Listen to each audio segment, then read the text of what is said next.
Cette fois-ci, c'est plus la lame de fer que l'on va mettre, ça va être une électrode qui ne va pas être attaquée par l'eau. Et une électrode qui n'est jamais attaquée par l'eau, c'est le platine. Une autre, c'est l'or. Les deux sont très chers, on en met un tout petit peu, et ça suffit. Et je me mets dans le cas simple, où j'ai du fer 3+, et du fer 2+. Donc j'ai 2 ions du fer dans la solution, et je vais déterminer, le capteur va me donner des informations sur leur concentration.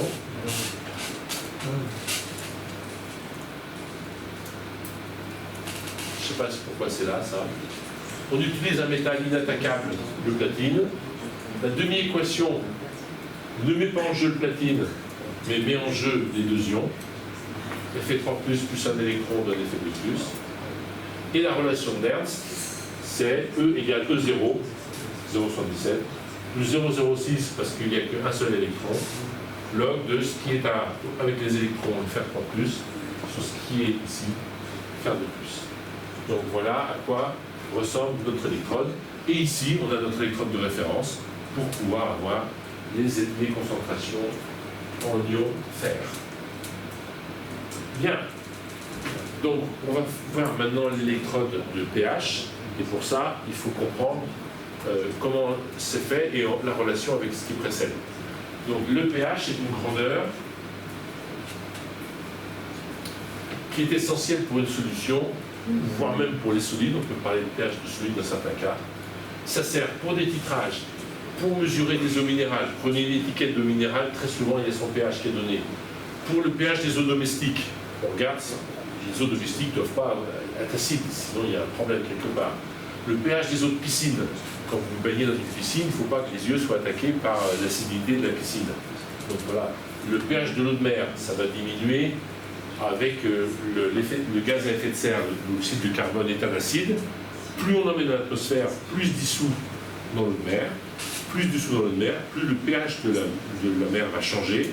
Et ça nuit aux coraux, aux poissons, aux algues, ça nuit à tout le monde. Donc ça, c'est à surveiller. Le pH du sang, qui doit être de 7,4 très précisément. Si le pH est trop acide, c'est une maladie qui s'appelle l'acidose, et on en meurt dans l'heure. Si le pH est trop grand, ça s'appelle une alcalose, on en meurt aussi très rapidement. Le pH du sol. Donc le pH du sol, qu'est-ce que c'est? Alors, tout ça, ce sont des pH d'une solution où il y a de l'eau. Donc le pH du sol, on prend du sol, de la terre, on la met dans l'eau, on agite, on prend le pH de l'eau qui est en contact avec le sol. Typiquement, un sol calcaire sera basique, un sol siliceux, un sol avec du sable, sera plutôt acide. Et il y a des plantes qui préfèrent des sols acides, d'autres qui préfèrent des sols basiques. Et donc on adapte avec les entrants, c'est-à-dire les engrais et le reste, on adapte le pH du sol pour avoir un bon pH, une bonne concentration. Donc on voit que le pH est une grandeur qui vous servir à énormément de mesures. Donc historiquement, avant qu'on décide avant qu'on sache mesurer le pH, on utilisait du papier coloré. Donc le papier pH, vous avez peut-être vu ça quand vous étiez en laboratoire. Le papier pH, c'est connu depuis très longtemps, pas aussi sophistiqué que ce qu'on a maintenant. On appelait ça du papier de tournesol, on prenait de la graine de tournesol, on avait un colorant qu'on mettait sur du papier, puis suivant la couleur, on était acide ou basique. C'était très primaire, mais c'était tout ce qu'on avait. Puis ensuite, alors ça, on ne peut pas faire un capteur avec ça. Il n'y a pas de transduction possible avec du papier pH. En 1905, Sorensen, qui est un physico-chimiste suédois ou danois, définit le pH. Et donc, il la note comme ça. Bref, la solution, la notation évolue. Et en 1924, on note que le pH, depuis 1924, le pH, c'est moins le logarithme de la concentration des ions qui sont responsables de l'acidité, c'est-à-dire H+, ou H3O+, dans l'eau. Donc ça, c'est la définition actuelle et depuis exactement presque 99 ans. Donc le pH, l'électrode de pH a été développée à partir de 1906, donc là, on se posait déjà des questions, et on a réussi à faire dans les années 1930 des appareils, des gros trucs comme ça qui pouvaient déterminer le pH, des appareils compliqués, lourds, chers, mais on savait mesurer le pH.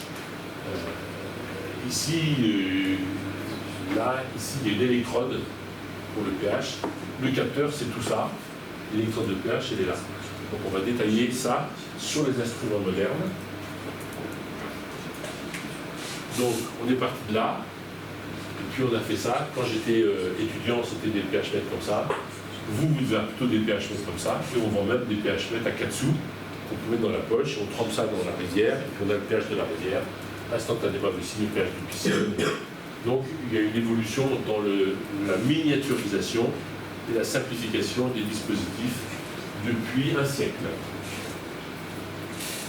Donc le pH.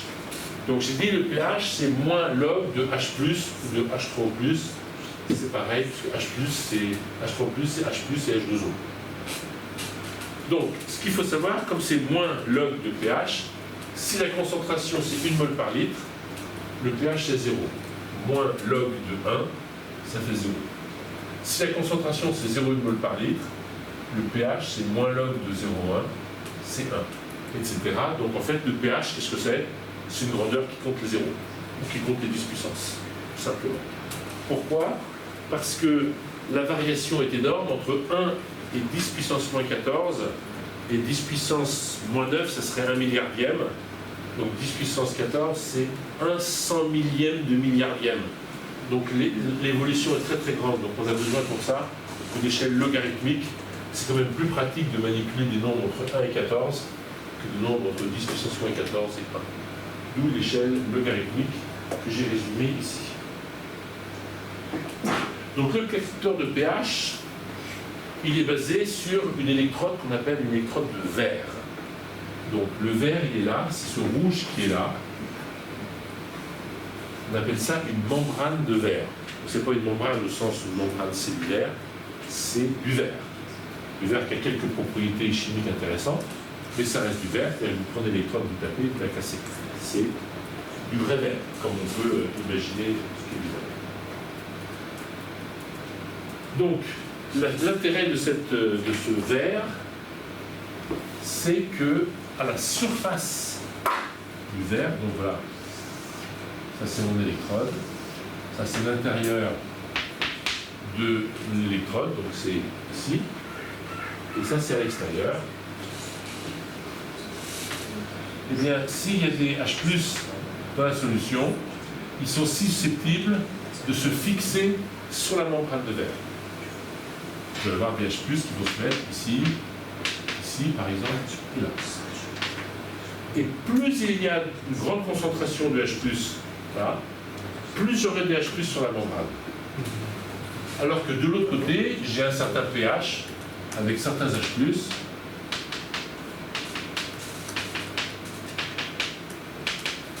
Et la différence de H+ sur de part et d'autre de ces membranes produit une différence de potentiel, ici, qu'on appelle potentiel de membrane. Et ce potentiel de membrane, avec un fil électrique à l'intérieur, je peux le capter. Donc ce potentiel de membrane, c'est une valeur de potentiel que je peux comparer à une électrode de Calomel, une électrode de référence au sens général. Donc ici, vous avez votre électrode de pH, elle a sa membrane, ça c'est une photo, ici vous avez le schéma. Donc ici, vous avez la membrane de verre sur laquelle se fixer les H+. Le mot scientifique, c'est pas fixer, c'est adsorber. Adsorber. Et non pas ab. L'absorption, c'est autre chose. Absorber, c'est différent de adsorber. Adsorber, c'est fixer en surface. Absorber, c'est fixé à l'intérieur du matériau. Donc là, on est sur une adsorption. Donc il y a adsorption des H+ à la surface ici. Et vous avez donc quelque part un fil électrique qui est je ne sais pas les numéros, il va être très certainement ici. Ce fil électrique, là ou là, je ne sais pas lequel c'est. Un des deux. Ça c'est le Calomel, voilà, il est là, le fil électrique, donc c'est celui-là. Ce fil électrique prend le potentiel de la membrane, il réagit au potentiel de la membrane, et on prend la différence entre ce fil-là Et ça, vous reconnaissez l'électron de Calomel avec le mercure, le Calomel et le mélange ici. Donc voilà, ici, une différence de potentiel entre ça et ça. Donc, le circuit électrique, il part de là, il revient là, et ensuite il passe dans le bulbe et il revient. Donc, conduction électrique, pardon, électronique, et conduction ionique à l'intérieur. Donc, le bulbe est une membrane de verre, c'est la membrane 1, dont la surface échange H+ avec les solutions externes et internes. C'est-à-dire que si vous prenez votre membrane avec une certaine absorption de H+, si vous la mettez par exemple dans l'eau, il faut un certain temps avant que les H+, ils s'en aillent, ils prennent leur nouvelle position. Donc il y a un temps de l'ordre de quelques secondes avant de pouvoir faire la mesure. La différence de quantité de H+ adsorbé entre là et là provoque un potentiel qui est pris par 2. Ce fil-là, ben, il est là, c'est celui-là le fil qui prend le potentiel. Une électrode de référence interne, donc AgCl-Ag ou peu importe, 5, donc mon électrode de référence, c'est celle-là. Elle est ici, donc le schéma n'est pas exactement cette photo. Ça permet de mesurer une différence de potentiel qui se mesure à l'extérieur par un voltmètre. Et avec un étalonnage, cette différence de potentiel est transformée en pH. Donc le pH mètre est donc un voltmètre. C'est pas un P et donc un H là. Le pH mètre est donc un voltmètre.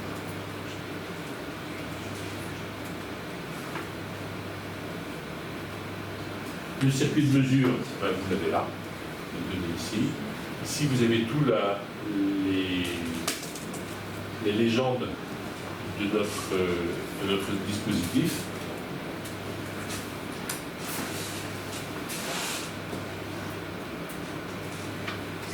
Ici, vous avez le phénomène d'absorption du capteur, qui est la membrane. Donc ça, c'est la formule chimique du verre. Le verre, c'est un silicate. Il y a du silicium, des oxygènes, et puis certains oxygènes ont des H, d'autres n'en ont pas. Et puis, quand l'eau se fixe ou des H3 de plus, eh bien, vous avez ici une absorption à cette surface qui est différente de ce qui se passe à l'intérieur du verre. C'est la vision microscopique du fonctionnement du capteur de pH.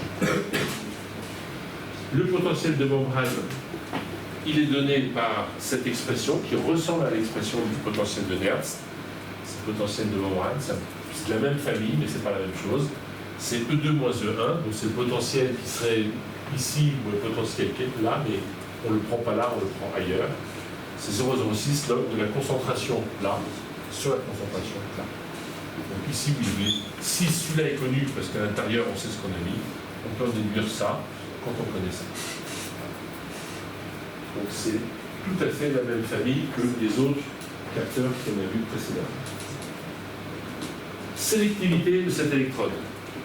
Alors, quand vous mettez votre électrode dans une solution qui contient d'autres ions que H+, eh bien le Na+ va se fixer aussi sur la membrane et vous allez avoir une perturbation du potentiel de la membrane qui vaut une certaine constante, plus une constante fois le log de H+, plus une constante fois le log de Na+, et la sélectivité est due au fait que ça c'est petit. Si ça pouvait être nul, on se moque des autres ions. Mais ce n'est pas tout à fait nul. Donc si vous avez peu de H+, et beaucoup de Na+, eh bien vous avez une sélectivité qui n'est pas très bonne. Et voilà, ici, la sélectivité, eh bien, ça vous montre que en milieu très basique, vous ne pouvez pas utiliser l'électrode de pH, ça ne vous donnera pas une bonne réponse.